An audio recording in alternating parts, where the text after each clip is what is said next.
और मेरा अपना जाती तौर पे मानना यह है 40-45% से ज्यादा वोट नहीं पड़ेगा। हम लोग क्यों जाएंगे, क्यों अपनी घर की महिलाओं को निकालेंगे कि बराए करम भारतीय जनता पार्टी को हराने के लिए कतई वोट ना डाले। मुसलमान वोट डालने जरूर जाए, लोकतंत्र का पर्व, लेकिन अपने हिसाब से डाले, रुक के डाले।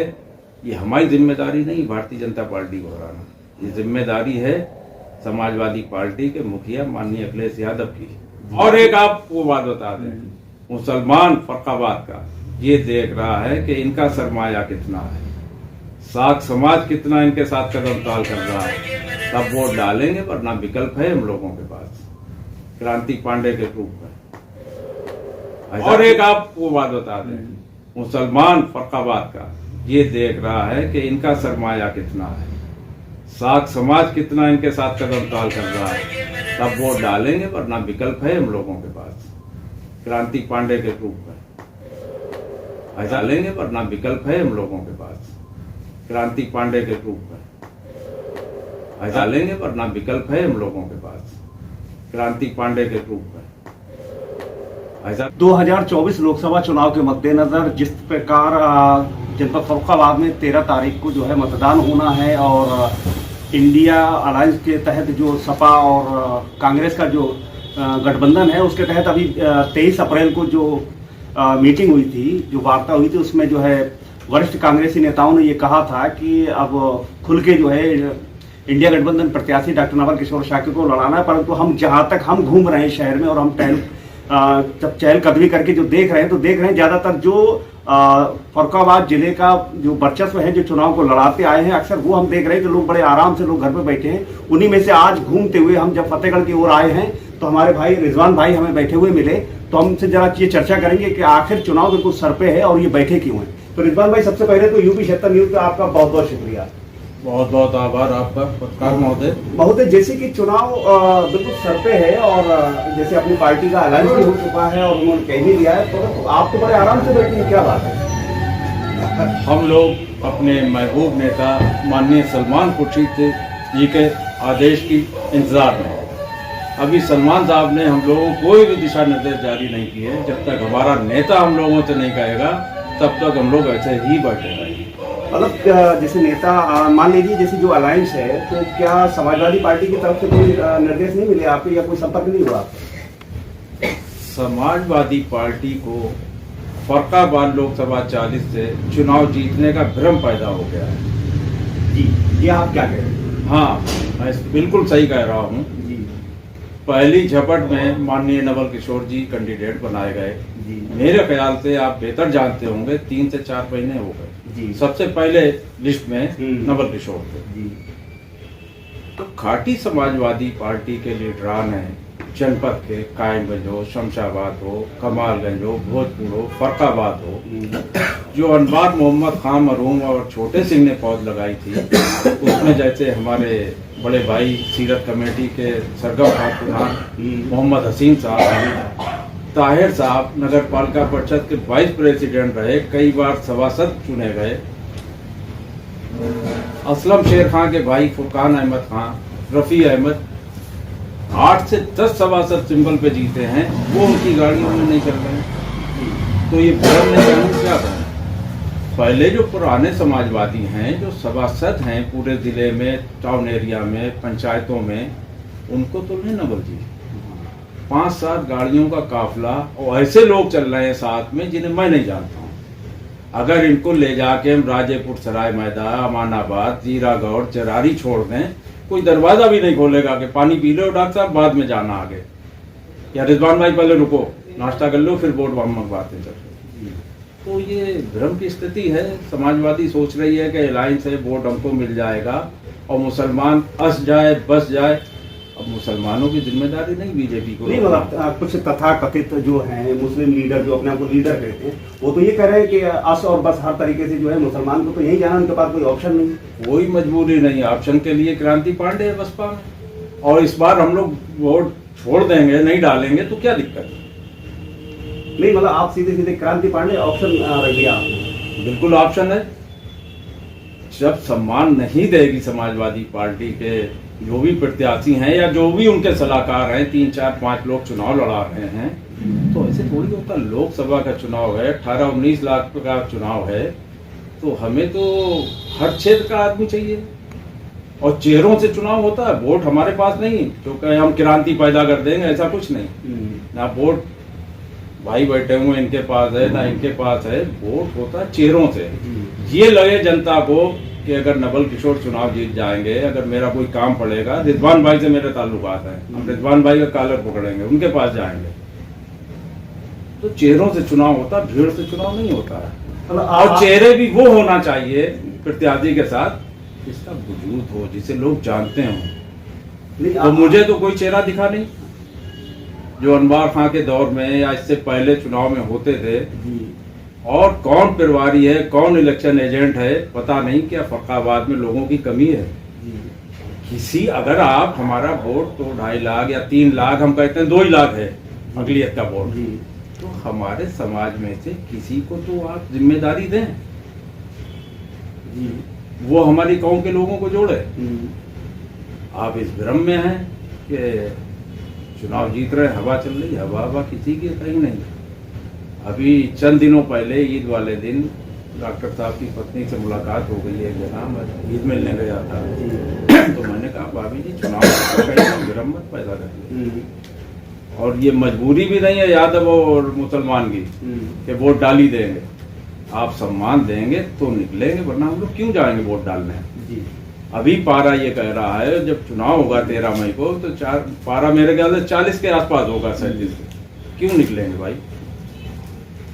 चलिए, जैसे मैं अपने दर्शकों को ये बताना चाहता हूँ कि जिस तरीके से मान लीजिए इतने सबसे पहले तो डॉक्टर नवल किशोर शाह के ही जो है प्रत्याशी घोषित हुए थे, और जो शुरू में जो चुनाव चला था उसकी अपेक्षा लोगों का ये अंदाजा था कि ईद के बाद जो है मुस्लिम समाज पूरी तरीके से चुनाव मैदान में आ जाएगा। परंतु ईद के बाद से तो एकदम मुझे ऐसा लगता है कि जैसे मतलब बिल्कुल चुनाव मैंने अपने जीवन में इससे ठंडा चुनाव कभी नहीं देखा। क्या कारण बन सकते हैं, आप कुछ बताइए जरा थोड़ा सा। उसका कारण मेरी समझ में एक ही आता है, नवल किशोर जी भी मेरे ख्याल से मुकामी कैंडिडेट नहीं है। जहाँ तक ज्यादातर उनका समय लखनऊ में रहता है या कायमगंज के बॉर्डर पे कहीं पे उनका हॉस्पिटल है। अभी यहाँ का मुसलमान अपने आप को ठगा महसूस कर रहा है कि 2022 के चुनाव में सुमन मौर्य जी आती हैं, चुनाव लड़ती हैं, 70-75 हज़ार वोट लेती हैं। समाजवादियों ने इतनी भी हैसियत इनकी नहीं रही कि पार्टी कार्यालय में बुला के उन्हें शुक्रिया, धन्यवाद फर्रुखाबाद, आपने हमें शॉर्ट टाइम में 75 हज़ार वोट दिया। इसकी भी कसक है। उन्होंने ठगा यहाँ के भोले वाले मुसलमानों को, चला गया वोट भले चला जाए नवल किशोर जी को, लेकिन उत्साह की बहुत कमी है समाज में।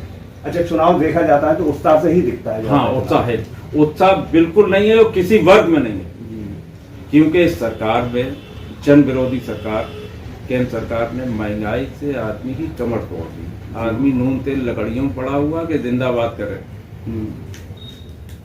रोजगार है नहीं, महंगाई इतनी है, इस वजह से उत्साह नहीं है। मोदी सरकार ने जनता को बोलने के लायक ही नहीं छोड़ा जो वो चुनाव लड़ाए। और फिर यहाँ जो प्रत्याशी हैं या जो सपा के थिंक टैंक हैं, उनकी कमी। कल नॉमिनेशन था नवल किशोर का, परसों एक मैं समाजवादी के प्रदेश सचिव के यहाँ बैठा था। हमने कल तो दादा जा रहे हो, क्या प्रोग्राम? बोले भैया कोई फोन ही नहीं आया। फिर राघव दत्त मिश्रा का फोन आया उनके पास, सपा नेता के पास, भैया कोई सूचना है? उन्हें आपके पास, बोले नहीं। तो ऐसे चुनाव लड़ा जाएगा? नगर अध्यक्ष है, उसको कोई सूचना नहीं दे रहा है कि मिश्रा जी आप टीम के साथ रहिए।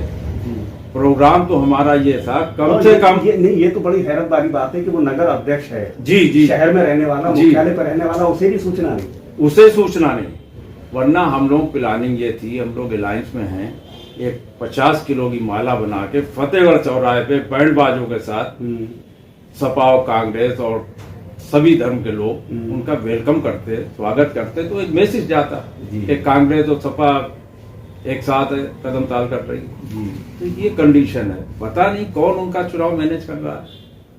और ज्यादातर अभी भी फोन आया, विजय यादव यहाँ पूर्व नगर अध्यक्ष, प्रदेश कार्यकारिणी का सदस्य, वो कन्नौज है, मेरी भी बात है, वहां तक नहीं नवल किशोर जी पहुंचे हैं। जिसका एक अच्छा मतलब हर कौम में वो है, सोशल लड़का है, बहुत अच्छा काम करता है, जिला पंचायत सदस्य रहा है, समाजवादी पार्टी का नगर अध्यक्ष रहा है। तो हम लोग भी सोचेंगे, लाइन्स में है, अखिलेश जी को चुनाव लड़ाने चले जाएंगे। कई प्रत्याशी या पार्टी इस भ्रम में तो नहीं कि मुस्लिम और यादव ये तो कहीं जाने ही नहीं है। नहीं, ये भ्रम है, ये चश्मा उतर जाएगा अगर इन्होंने एफर्ट नहीं करे। देखिए आदमी को क्या चाहिए पत्रकार महोदय, सम्मान, इज्जत। आप एक कॉल भी नहीं करोगे, मिलना घर आना तो दूर की बात जी। आप घूम रहे हैं, कितने समाजवादी जो अनबार खां की पौध लगाई हुई है उनके साथ में, आप बताइए।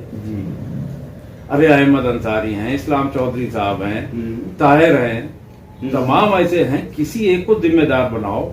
उमर खां हैं, किसी को मुखिया बनाओगे? भाई चेहरे से जोड़ता है आदमी। और कल मुझे बेहद तकलीफ हुई, 2 बार का सांसद, 1 बार कन्नौज से सांसद आदरणीय मुन्नू बाबू जी को, मैं तो ये सोच रहा था ये प्रस्तावक होंगे, उन्हें प्रस्तावक नहीं बनाया गया, उन्हें नजरअंदाज कर दिया गया। अगर मुन्नू बाबू प्रस्तावक होते, छतरी पूरे हिंदुस्तान का नाराज है भारतीय जनता पार्टी से, आप बताइए मेरे सवाल का जवाब कि मुन्नू बाबू को प्रस्तावक होना चाहिए? नहीं, बिल्कुल होना चाहिए। वरिष्ठ जो है नेता है और 2 बार के सांसद रह चुके हैं और चुनाव लड़ने का बड़ा अच्छा उन्हें। क्षत्रियों के सर्वमान्य नेता हैं जनपद के, उनको नजरअंदाज। कमालगंज चलिए आप, कामरेड पुराने फाउंडर मेंबर समाजवादी पार्टी के हाजी जियाउद्दीन साहब, वो कहीं नजर आ रहे हैं आपको? कहीं नजर हैं? एक हमारे बड़े भाई राजेपुर सराय मैदा के सिराजुल आफाक मुन्ना जी, वो जरूर मतलब अभी फिलहाल दिखाई एक्टिव है मुस्लिम चेहरों में। नहीं, अभी दिखाई दी। हाँ, तो ये है, ऐसे चुनाव थोड़ी होगा। लोकसभा का चुनाव है भाई, भारतीय जनता पार्टी साम दाम दंड भेद, 2 बार का सांसद है मुकेश राजपूत, इतना आसान थोड़ी है उससे चुनाव हरा लेना। अच्छा, तो कहीं ये थोड़ी नाराजगी। और जब तक हमारा महबूब नेता सलमान खुर्शीद फरकाबाद में नहीं आएगा, तब तक कांग्रेसियों में ऐसा ही उदासीनता बनी रहेगी। इनको चाहिए तो ये था कि जो भी करना होता, हेलीकॉप्टर से बुलाना होता, सलमान खुर्शीद प्रस्तावक होते, मुन्नू बाबू होते, जमालुद्दीन होते, और कमालगंज से कायमगंज से अजीत कटेरिया होता प्रस्तावक। ये होता कि कदम ताल कर रहे हैं सब लोग साथ में। सलमान खुर्शीद कल क्यों नहीं आए? इम्पोर्टेंट डे था कल, नॉमिनेशन में होना चाहिए ना। बिल्कुल। अगर नवल जी या उनके जो भी सलाहकार हैं पीसीसी में चिट्ठी भेजते कि साहब उनकी ड्यूटी लगा दीजिए, हम प्रस्तावक बनाना चाहते हैं, तो ऐसा थोड़ी सलमान साहब मना कर देते। सलमान साहब तो स्टार प्रचारक हैं भाई, इंडिया अलायंस के, तो पूरे हिंदुस्तान में जाएंगे।